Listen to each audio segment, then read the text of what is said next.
Hello, my name is Sarah Foy, and we are here with Brian, and he is the El Salvador director, kind of just man of it all, I guess. And so, I was just going to talk about my experience in El Salvador and how it moved me and it changed my life. I wasn't really expecting much of anything when I went there. I was just like, okay, going to different country for the first time, never seen these kids, never, I don't know the environment. So I was a little scared, but I didn't really know what to expect. So I get there, and it's not what I expect at all. It's, I don't even know how to describe it. It's much more, I guess, I don't really know the words, but it was just different. But as the week went on and I just started getting comfortable with the kids and the people I was working around and even the people here at the church I was with, I could tell that I was here for a purpose. And that was to be with those kids and just to see them smile and to make them laugh and just to play soccer with them or color with them. And then we would go around and we would sell we would give away food bags to families, and we would listen to their stories, and it just moved me. I mean, I was not the same after that because I heard stories that I couldn't even imagine.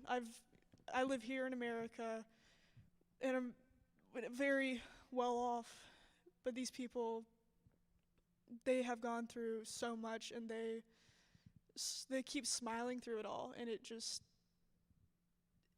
shocked me, and it changed my perspective. So it was a great trip, and I encourage anyone and everyone to go on it. But yeah, so we have Brian here, and he's just gonna talk to us about stuff. Thank you. If you haven't had a chance to meet me or you haven't heard about me, my name is Brian Dubberly, and I am the Volunteers and Mission Coordinator for the Methodist Church in El Salvador. We've been partnering with Shandon, or Shandon's been partnering with us for 5 years now. This would have been 6 before the pandemic. And I'm going to talk a little bit about who I am and what we do. We also have a short video from the bishop in El Salvador about a little bit about El Salvador and a little bit about what we're working on now and how we're dealing with coronavirus. And then we'll talk some specifics about what it is we do, and then we'll open it up for questions if anyone has any questions afterwards. So if you want to start with the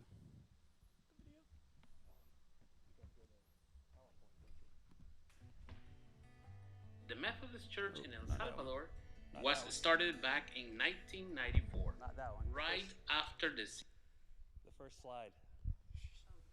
First slide, please. Yeah. Okay, that's it. So this is my family. I'm Brian. It's my wife Ellen and our daughter Camilla. Ellen also is a missionary, but I want to tell you exactly what it is that we do. I'm an individual long-term volunteer with the General Board of Global Ministries and the United Volunteers in Mission. My wife is a missionary with the General Board of Global Ministries. She's been assigned to El Salvador. And we both are North Carolina missionaries. We're from the state of North Carolina. Our home churches are there, although we work with churches all over the Southeast and other parts of the U.S. Like I said before, I'm the volunteer coordinator for Volunteers in Mission for the Evangelical Methodist Church in El Salvador. So what I do is I do all the communication prior to teams coming, and then once they come, I stay with them and help them with the projects that we're doing and make sure that we stay on task and safe. I take care of lodging and transportation, those sort of things, the logistics of having a team come and work. My wife, she actually has 2 jobs. She originally went to develop curriculum for the Bible school or for Sunday school in El Salvador, the church is there. There's not been a Methodist curriculum developed specifically for Latin America, for Central America. What's happened in the past is that Cokesbury or some other curriculum was translated into Spanish, but it's not very culturally sensitive. It's hard for children to relate to things they don't know about. So she has worked on developing a curriculum that is focused for children's needs in El Salvador. There also became a need for an English teacher at the Methodist school in Ahuachapan, and being a native speaker, one of the only native speakers with the Methodist Church. She also is in charge of the English department and has 2 volunteers that work with her, teaching all the children. The school's about 520 students this year. So yeah, she stays busy. Right. So a little bit about the Evangelical Methodist Church in El Salvador. It is a very young church. It has only been around 27 years. This is the 27th year. And what's really unique about it is that it was started by Salvadorans. It wasn't started by missionaries. There were a group of Salvadorans that became aware of Wesley theology and pursued that, and that's how the Methodist Church was started. It was started in the town of Ahuachapan, which is where we live and work, and that's where the conference offices are. And 5 of the 12 Methodist churches are in Ahuachapan. All of the Methodist churches are from San Salvador, which is in the center part of the country, to the west, to where we live. Ahuachapan is about 15 minutes from the Guatemalan border. And that's all the churches are on the west side of the country. And hopefully in the future, we'll start spreading churches on the east side of the country as well. We also have 2 church plants that are near Ahuachapan. We live at the base of a mountain, so there's 2 towns up in the mountains that we've started working on planting churches there. And hopefully those will do well. The pandemic has kind of thrown a curveball as far as being able to stay consistent with going to those towns and working with children and working with adults. But that has started again recently, so hopefully those are places where we'll be able to spread the church. All right. Sarah. So there are 5 ministries that most of the teams who come work on, 5 projects. There are others. If your team comes and you want to do something different, if you have a plan and it's something that we can implement in the communities that we work in, we're open to do that. We've done sewing ministries, we've done youth Bible studies, youth girls Bible studies, we've done swim lessons. So we're open to other projects, but these are the 5 that we concentrate on the constant. The first one is building church and school projects. When I first started working 11 years ago in El Salvador, the majority of the churches in El Salvador were rented spaces. Since then, we've been able to, with help from churches outside of El Salvador, we've been able to buy properties to build churches. And now all the churches in Ahuachapan have their own space, their own churches, and there's no more liability on the conference to rent places. We also do school construction, which is what we're working on currently, and we'll find out a little bit more about that a little later. We have a food bag ministry, like Sarah was saying in the beginning, where we buy food in bulk, and then we split it into smaller bags, and then we go into the communities that we're working in, usually wherever the group is doing other projects, and we visit people's homes. We actually go into their house. It's kind of weird for us to think if 5 Latinos ring our doorbell that we'd invite them in, and but that's what happens. And we're able to meet the families. We're able to ask them questions about what it is that maybe what their family does or what their husband or wife do as far as work, and where the children are going to school, if they're going to school, and we can ask questions to kind of understand the cultural aspects, and particularly in that family. And as someone who works for the church, it makes it easy for us to identify people that may need follow-up visits from pastors, or more help with more food, or help with medicines or something like that. So it's a multifaceted program, but it's a way that the teams can come and get to know the culture and what daily life would be like for the people there. And sometimes we get to make tortillas and play with kids, and we've hauled beans and all kinds of different stuff. So it really is a cultural experience. We do Bible school. Children in El Salvador go either to school in the morning or in the afternoon. They don't go all day. Mostly don't go all day. So any time of the year is a good time to do Bible school. We can do it in the morning and the afternoon, depending on what community we're in, or both. There's no shortage of children in El Salvador. And so it's really fun to go into the churches and work with the kids doing projects and crafts and playing games. So it's something that's can be enjoyed by everyone. We host medical teams. We have about 4 or 5 that come every year. Trenholm Road, just down the street, is one of those churches that comes and does medical work. It's a little bit of work on the front end with the team leaders. We have to get permissions from the government for the medicines to enter and for them to enter without being taxed. Once we get past that and we get everybody in the country, we'll go into communities and set up mobile clinics. People from the community will come and see the doctor and get medicines they need. Most of the stuff we see is like chronic illnesses, diabetes, high blood pressure, cholesterol. We'll see skin funguses, that kind of thing. So we're not talking about like major surgeries or anything like that. It's mostly just a place where someone who probably didn't have access to see a doctor can come see a doctor and get medicines. And the last thing that we do is house construction. Like I said earlier, when I first started working in El Salvador, most of the properties for the church were rented, and we were building houses similar to a habitat program, but we don't sell the houses. A team comes, we built the house. It's really simple. It's 6 meters by 6 meters, so about 400 square feet. No walls on the inside. It's just block steel construction, 4 windows, 2 doors. It's really simple. That way the family can kind of partition the house however they need to for their needs. Once we're finished, the house is theirs. There are some contract stuff about not selling it and not renting it and that kind of thing. But it's a really worthwhile project, and we're still building a couple of houses every year, and it's a project that you can do. And we've never finished a house in a week, but we've been able to get the walls up, sometimes the roof, so that you can see what it looks like before your team leaves. All right. So those are the main 5 projects that we work on, that we offer to everyone. But again, if you have projects that your church is passionate about and you have a plan, then we're more than happy to listen to it. And if we can implement it, we'll be happy to work with you doing that. So El Salvador, we have COVID there too, just like here. It's been a little different. On March 21st, or around March 21st, we began a stay-at-home quarantine that lasted several months. It was actually the longest quarantine in the world. The government did a pretty good job of making sure that we were protected from COVID. They, however, did not do a real good job of us coming out of this quarantine, so it lasted a long time.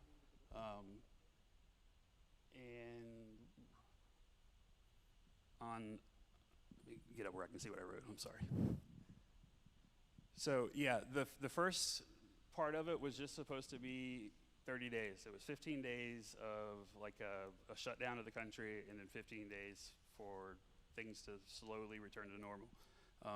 That obviously didn't last. It lasted much longer than those 30 days.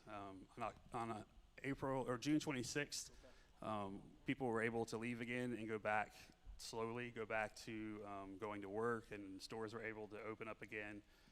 So from the 20th, about the 20th, 21st of March until June 26th, we were pretty much at home the whole time. Grocery stores were open, pharmacies were open, and banks had limited hours, but for the most part, that was it. On June 26th, there was a 5-phase plan that was adapted. The first phase was supposed to last 3 weeks, and it lasted for like 5 weeks. And each phase after that was longer than what they planned, so it was about the 1st of September once everything was open. So school, however, is still not in person. They just announced on Thursday that children will begin going back to school on April 6th, but it'll be a slow process. It's not going to be everybody shows up all at once. So we'll see how that works as far as the Methodist school and the other public schools around.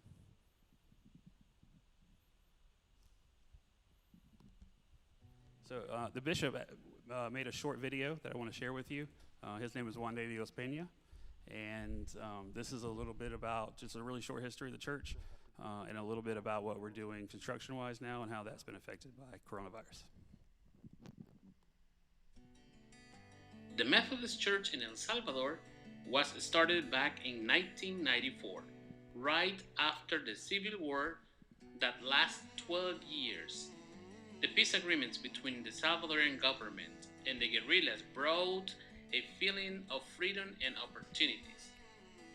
At that time, Salvadoran folks heard about the Wesleyan tradition and how important it was for the way to perfection and sanctification, the practice of the acts of piety and mercy. It was a perfect combination for a community that experienced much pain, poverty, exclusion, and violence, and the new vibrant church that wants to show the love of Jesus through the actions. As the church grows the ministries of worshiping and putting the love of Jesus in action, we have served those in need by building homes for the homeless since the major earthquake in 2001, sharing bags of food for the ones that do not have enough food to survive, providing medical care for people that suffer from different health issues, more than 290,000 medical attentions since 2005, giving training and tools for local women who have started microeconomical projects, working from home, and at the same time, keeping their children safe and with their company, providing discipleship and other training to youth, women, and men that are active in their local communities. Also, training for our local pastors and laity with the companion of Duke Divinity School and the General Board of Higher Education and Ministry. We are developing the skills of theological thinking and reflections to contribute to the new generation of theologians for Latin America. Back in 2014, we organized the first educational institution in Ahuachapan, and in 2021, the Methodist School have a population of 510 students. All these and other ministries worked side by side with our brothers and sisters and friends from different churches in the USA, the majority United Methodist. In 2020, during a whole year of pandemic, we put on hold several of our projects, especially the main one that consists of building the new facilities for our high school. And also, we were not able to continue renting the facility in downtown where the high school students start receiving their classes in 2020. After prayers and different conversations, the Lord guided us on starting an emergency facility smaller than the plan we have on hold, with no mission teams coming because of the pandemic and the limitation of financial resources. We call this facility the Miracle School. It is right behind our existing elementary school and it is almost completed. It is missing only 10% to be finished, thanks to the generosity of a few United Methodist churches that decide to support us in this new challenge. With a new vaccine potentially available in our country in the next few months, we may be able to open our classrooms for our students in the close future. Then those classrooms will be ready for them. When this building gets completed, we will resume the construction process on the project that we put on hold, where we will provide high school and technical training on more than 10 different areas. If you want to be part of this and help us build the signs of the kingdom of God by providing education to many children in El Salvador, please talk to the person that is connected with us in El Salvador. Thank you and God bless you.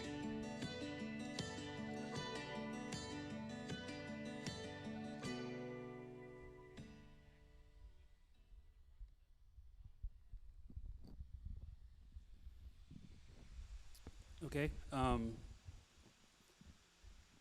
So as Juan de Dios Peña, the bishop, was saying, the school project that we were working on, we've had to put on hold so that we can build the miracle school that he was doing. One of the churches that helped greatly with that project is Shandon, so thank you very much for that. You guys will be responsible for having children being able to go to high school once they're able to come back to class. So I had a lot of people ask about what school looked like. at the Methodist school once the pandemic came and we were in quarantine. We too were virtual, just like students here. Our school year goes from January and to the end of January until the end of October or the beginning of November. So we had just started school when everything was shut down. We were expecting the shutdown for the school to only be 30 days. So there wasn't a whole lot done in that first 30 days. We were just kind of waiting for the time to bide. And then it became apparent that they weren't going to be going back to school, so we had to figure out really fast what to do. The good thing was that all the schools were in the same boat. So what we've done is, as of April 2020, all the students at the Methodist school were studying virtually. It was very difficult, or it is very difficult for some families. Not everyone has access to a computer. Not everyone has access to a tablet. So a lot of students are doing their work on cell phones. Some of them sometimes have internet access, some don't. Most phones are prepaid, so that you may run out of data before you can upload your homework or download the stuff you need to do your homework. So it's been a challenge. Public schools have a bigger challenge because most of the children who go there, especially out in the country, don't have the resources to be able to do school virtually. So like I said, 2 days ago, the Minister of Education has given permission for schools to go back to school on the 6th of April. The information that's been given so far is that it won't be mandatory to go back to school on the 6th.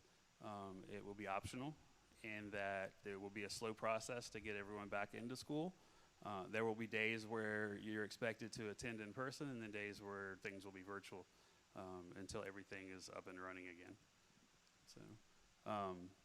A lot of the students that we have at the Methodist Church are on scholarship, some sort of scholarship, and I wanted to share with you about that. There's a nonprofit called Shandon UMC Scholarship Fund that was started in 2019 to help people connect with helping students in the Methodist school. Tuition is $7 a month. That doesn't cover enough for us to be able to keep the lights on, to pay teachers, to pay the other staff, to keep the building clean, and that kind of thing. So what the scholarship does, it offsets the cost of the students.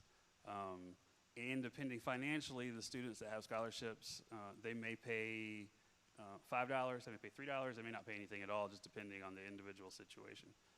But we need people to help sponsor the scholarship program. It's $40 a month for the entire year. It's $480.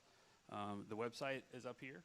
It's really long, I apologize. It's sembrandoraicescholarships.com. You can go on there and you can set up recurring payments for every month. It'll come right off your bank card or credit card. You can do a one-time payment for the whole year, or you can do reoccurring yearly payments. It's $480 a year, $40 a month. If anyone's interested in getting more information for it, there's the website, and everything is done on that. Sembrando Raíces Scholarship, and yeah. So if people are interested in helping students in the Methodist school, that's the way to do it. All right. So I've also been asked for numbers, specific numbers, for what it would take to get the school that we're working on, the building the Miracle School, up and running. And so I was able to get the numbers before I left. And if you would like a breakdown of these expenses, Candler Rhodes has it, and she can print it out, or she can email it to you. And it's a very extensive spreadsheet that has the price of every single thing we need. But so this is the just the breakdown. To finish construction, we're looking at $21,646.14, and that will get the doors, the windows, the ceilings taken care of. If you go down to the bottom one where it says the Methodist school, $7,049. That's to put desks into the classrooms. That's to put tables that we need, a computer in the office, the things that need to be finished off for the students can come there and study. The other two things are actually in high school. There are tracks. You can choose to study just general, and we offer a secretary kind of school. It's kind of a business administration, so that you have some office skills when you graduate, so that you can go that route if you want to be an administrative assistant or something like that. You know how to type, you know how to use computer programs, that sort of thing. And the same with nursing. Is basic stuff. It's basically like a nursing assistant, so that when you graduate, you have those skills where you can go and work in a clinic or a hospital. So those are two that we're doing right now. Like the video said, when the big high school is finished, we hope to have 10 different areas where people can study. But for right now, this is what we need.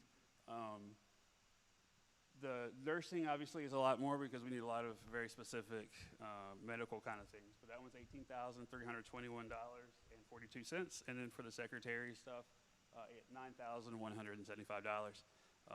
The total on that, in just a second I'll tell you. Math was not my strong suit, but it's $56,191.56. So just a little bit over $56,000 for us to be able to finish the construction and to get the rooms set up for students and to have the materials in which they need to do the studies. Right? Again, if you want information, you can ask Handler Rhodes. She has everything or can ask for it if she doesn't. We're on social media, on Facebook, Salvadoran Mission Projects. When we have teams that come, I upload photos and try to keep on top of that so people can see people they've known that work there, and they can see the progress of projects. And again, the Sembrando Raíces Scholarship is where you can go online and make, and it's a nonprofit. You can go online and make donations to help the school out. All right? Well, that's basically what I wanted to talk about. I know some people may have a question or two, and I'd be happy to answer those. Mr. Dubberly, a lot of people are familiar in the States, and especially in our church, with Compassion International. Is there any tie-in or connection with El Salvador and the ministries that you are running? No. But we do have, there is Compassion International there. We are familiar with them. What they do is a little different than what we do. There is probably some crossover, some overlap. We have, however, had several people who've come on teams that sponsor a child in El Salvador, and we're happy to help you connect with that person through Compassion. I know several teams that have come, and they end up having to contact Compassion, but we help them find you so that you can go and visit with your Compassion child. Can you tell us more about the sewing ministry? The sewing ministry? Mm-hmm. Yeah. We've had teams that come that have passion for sewing and people who are patient enough to teach people that thing. Typically what happens is whoever is doing the project would either send the money to us or bring enough money for us to buy sewing machines. For the students, there's usually 8 to 10 students per class. You teach them how to do basic stuff, how to make hymns and a couple projects so that they can figure out how all that works, how to follow a pattern, and then at the end of the week of instruction, they get to keep their sewing machine. And the idea of that is that they can stay at home and make some extra income from sewing things, alterations, that sort of thing, and not have to go outside of the house to work. Because that sometimes is a challenge if you don't have someone to watch your kids. They end up staying at home and a lot of times make bad decisions on who they're hanging out with. So that's something we tried to correct. The other thing about sewing is that school uniforms, all school students, all the way through college wear school uniforms. And what happens is instead of buying them made, you buy the material. Public schools for under high school is blue and white, blue pants, blue skirts, white shirts. High school is tan or khaki pants, khaki skirts, white shirt. So you buy the material and then you take it to someone to have the uniforms made. Private schools have their own materials and own colors, and they usually sell it from the school. Like at the Methodist school, we sell the fabric for the skirts and pants.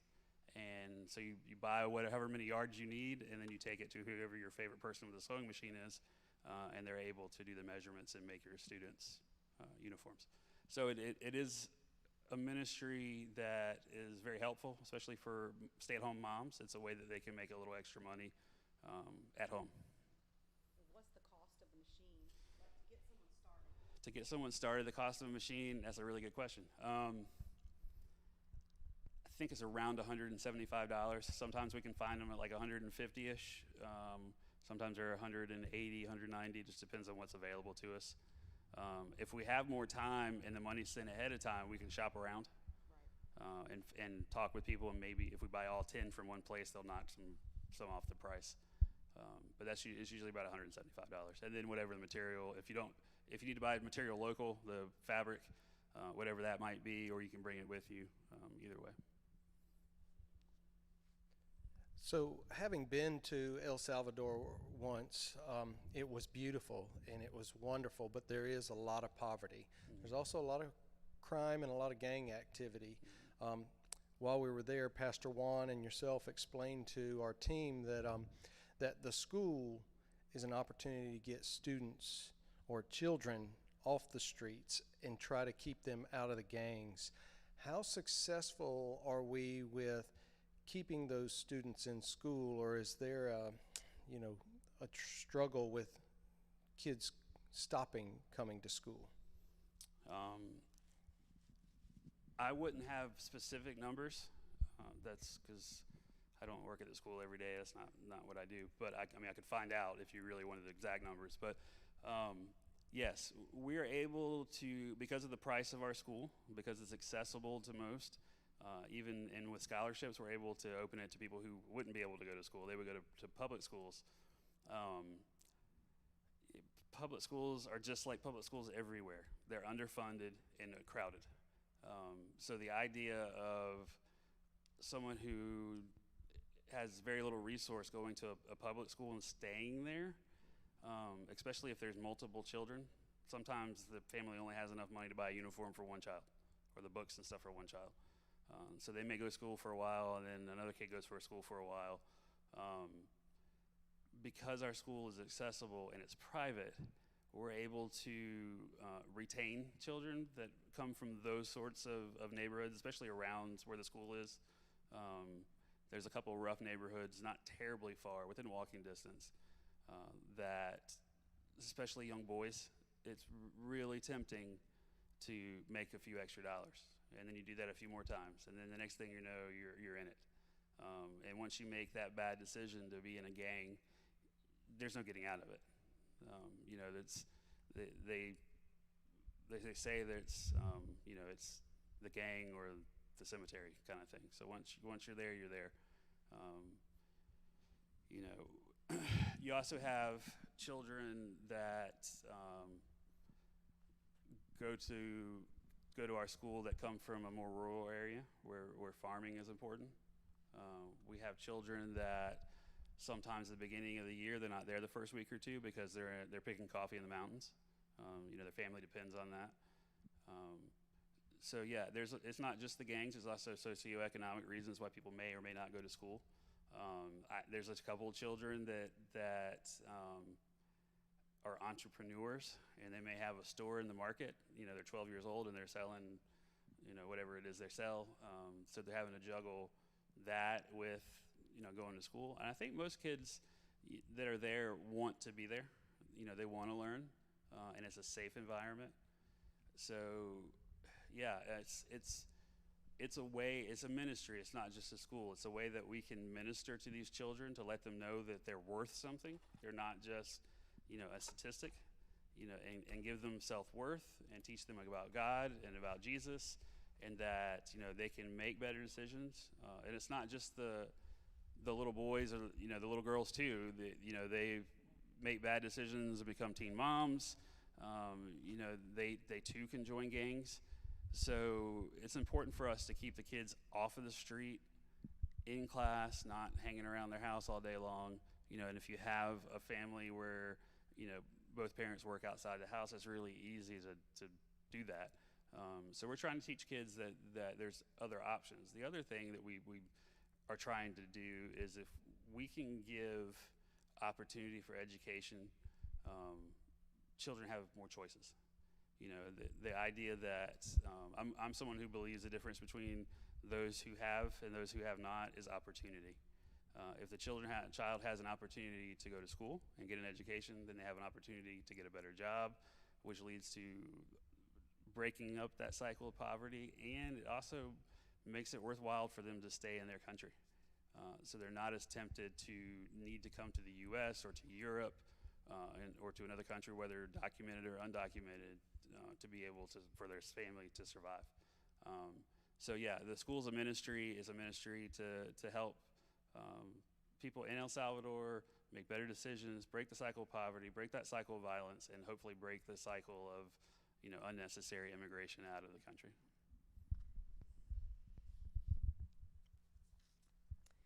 I have a question about male versus female going to school. Mm-hmm. Do you find that there's kind of even in the private school versus the public school, because it's easier for the young boys to get into the gangs than it is for the females? So yeah.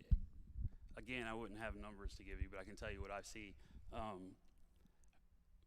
Boys and girls live very different lives in El Salvador. Little girls are expected when they're around 8, 9, 10 to take on gender roles.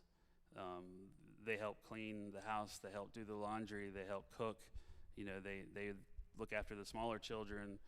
Little boys seem to not have any responsibility at all.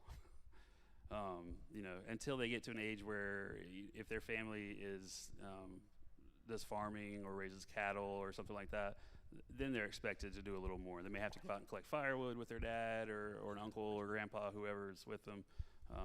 They may have some responsibilities after school to, on the farm or handling livestock, or whatever it might be. But what I do see is that little girls have to mature much faster and have much more responsibility placed on them at a younger age than boys do. As far as gang activity, they really like to target younger kids. When you think about, well, at least I would, in the U.S., when I would think about children who are at risk of going into gangs are usually teenagers. And usually by the time you're a teenager, especially 14, 15 years old, you're probably okay. It's the young guys they want to get. It's the 8, 9, 10-year-olds. Some of it has to do with the juvenile laws in El Salvador. Like if I can get an 8-year-old to hold on to my gun or my drugs before, and just go get it from them when I need it, if they get stopped by the police, they just get in trouble and get taken back to their parents. If I get stopped with that, I go to jail. So they get these younger kids involved, and they give them a couple dollars in their pocket to go, take this package over to whoever in the next neighborhood, and like I said, you're doing favors, and the next thing they're paying for it, and then the next thing you're in the gang. And it happens with girls too. There are girls in the gang, there are women in the gangs. They're not exempted from that. There obviously are more men than there are women, but that's the same. The other thing, if I understood your question completely, the other thing you would see in the country, but I think this is going away from that, where girls may study to a certain point and then they're needed at home. So they may only finish the 6th grade or something like that. It's obligatory to finish school till the 9th grade. That's when you graduate with a basic education.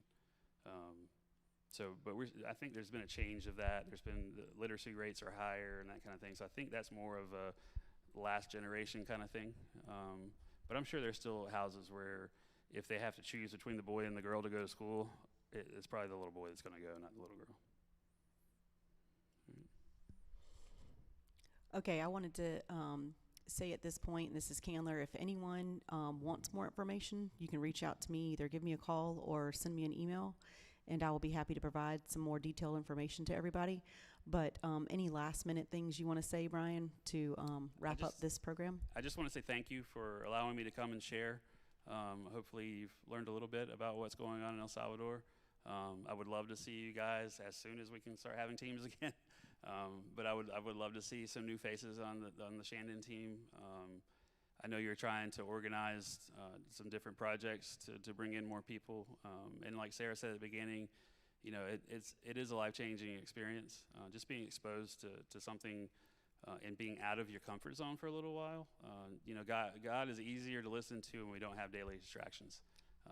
So a lot of people come and sometimes they find what they've been looking for.